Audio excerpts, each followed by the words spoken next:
and not well, you create your own luck, bro. I wholeheartedly believe that, right?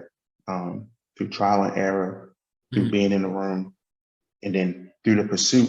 Because once you tell, some people say the universe, once you ask God, like once you stake your flag, like, look, I want to do this, you gotta go at it relentlessly, Yeah. and then things will fall in line.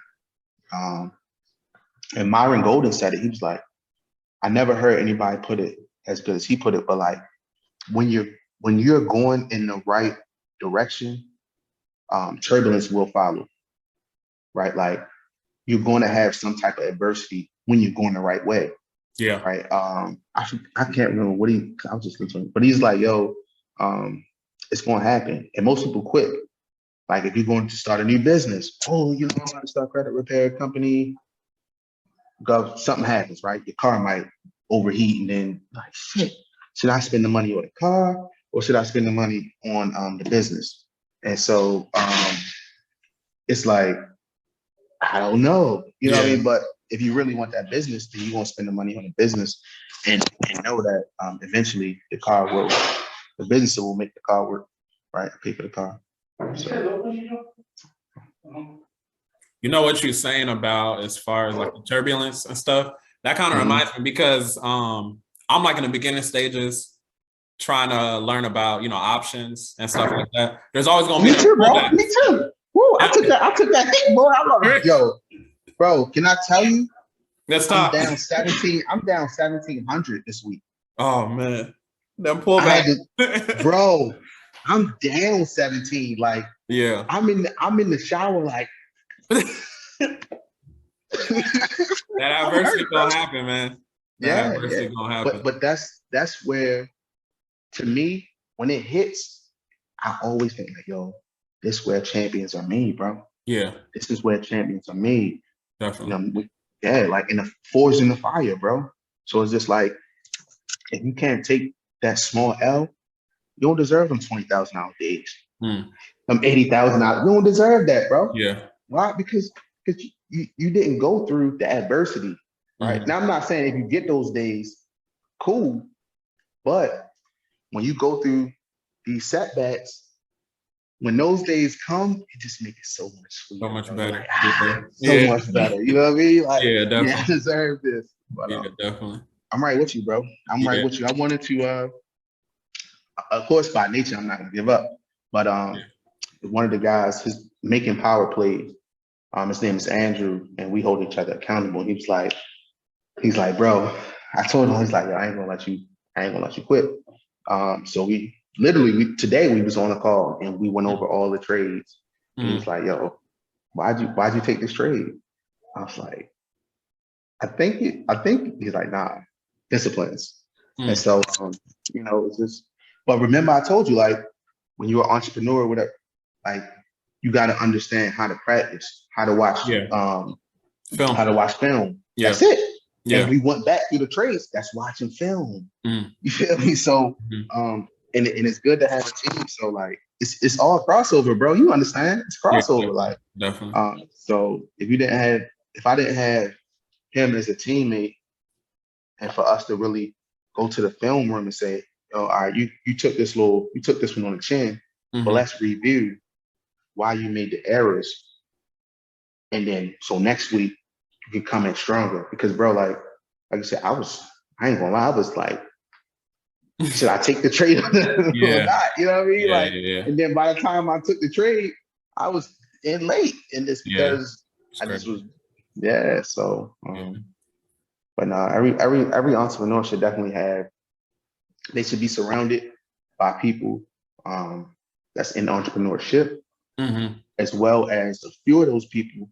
I think you should have people that's like your accountability partner or somebody that's really like not going to let you give up. Gotcha. Because we at one point in time, like we go through a version like, I just want to throw in the towel, bro. Yeah. You Definitely. know what I mean? So that's when you got your sparring partner hold you steady. Yeah, definitely. So you said you mentioned about teammates, and that kind of reminds me. I want to talk about. Let's just talk about the importance of even having a funnel, because I know Yeah. some people are listening. They've probably just started their credit repair business and things like that, and they probably don't have a funnel. I didn't have no funnel at one point. Now having Yeah. funnels and everything, like I You think still that dude is crazy for not having a funnel. So can we talk about the importance of having a funnel? absolutely, bro. So it Yeah. all goes back to understanding. Like once you understand the 3 layers of awareness, it makes life so much easier, right? Mm-hmm. So remember, I talked about layer 1 is typically a cold market, right? People that they don't know you, they Yeah. don't know the problem they have, and they damn sure don't know the solution, Mm-hmm. right? So those people typically, you can stop them by just like, hey, did you know? Or like, like curiosity. That's what draws them in. Hey, did Mm-hmm. you know these people are making a living using their credit cards? Yeah. Like, oh, what the hell is that? Right? Yeah. That's layer 1. So that's how you draw somebody in. Layer 2 is a person that's possibly aware of the problem. They're a little bit aware of the solution, but they do not know you, right? So that's where you lead with the problem. Mm-hmm. Hey, the number one mistake people make with this, or when it comes to credit, let's face it, right? How to raise your score 30 to 100 points, Mm-hmm. bro. I done dealt like I know credit just because like we into I done wrote copy for credit. If you want to raise your score 30 to 100 points, and you in like that 400 range, typically you don't have enough items reporting to your credit report. Yeah. Flat out, you know what I'm saying? Like you don't have enough accounts reported. Mm-hmm. But you're not telling them that in the beginning. You're leading with the desired outcome or the problem that they face. Mm-hmm. Or you could say the number one mistake that keeps you from raising your score 100 points. Mm. If you want to raise your score, come on, bro, I'm gonna check it out. Like, dang, what's that number one mistake? That's how Yeah. you draw in that middle level, right? People that know they got a problem, they just looking for the solution and they looking for the person, Mm-hmm. right? And that's where a lot of people, the majority of the market is cold, right? And then you go to warm, and then of course there's a small segment that's just hot, right? Yeah. These are people that are ready to buy now. They just want to make sure that you are who you say you are. You can solve their problem. They know about the problem. They know about other solutions. They just want to make sure that you are the best go-to person that can solve that problem, right? So if you're in a credit space, remember I told you my problem, right?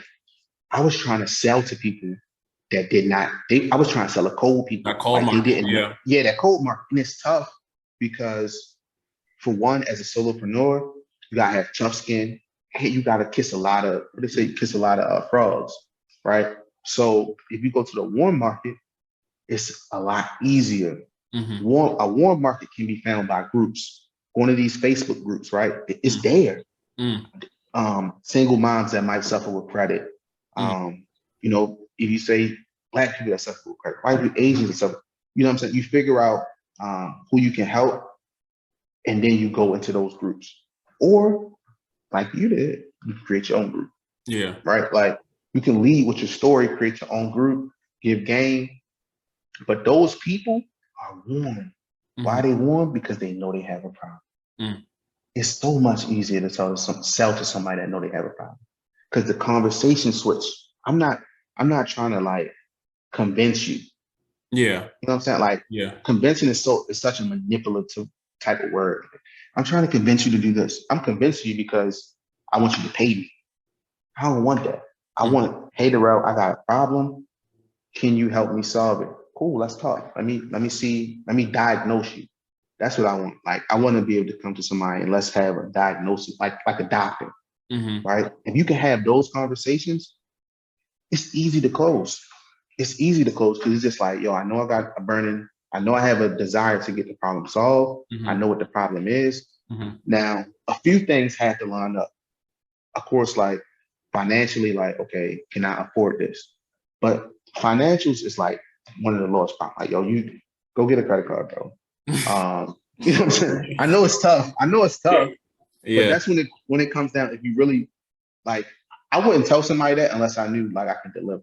Like, yo, go get a credit card to me. You know what I'm saying? Or go PayPal, whatever, right? Business. But you want to make sure that you touch upon that, like, okay, finance is cool. But you really want to make sure that the person has a desire, a burning desire to get that problem solved. Then money is irrelevant. Money Yeah. is irrelevant, bro. Mm. You know what I'm saying? That's the reason why people pay $1,000 for a bottle of Ace of Spades in the club. They got to burn the desire to stunt. You pay 3x for what that bottle. Actually, more than that. Probably 1,000x, because really that bottle probably only costs like $9 to make. Yeah. You feel me? So just understanding that really helped me out. And I think that will help a lot of people out when it comes down to credit repair.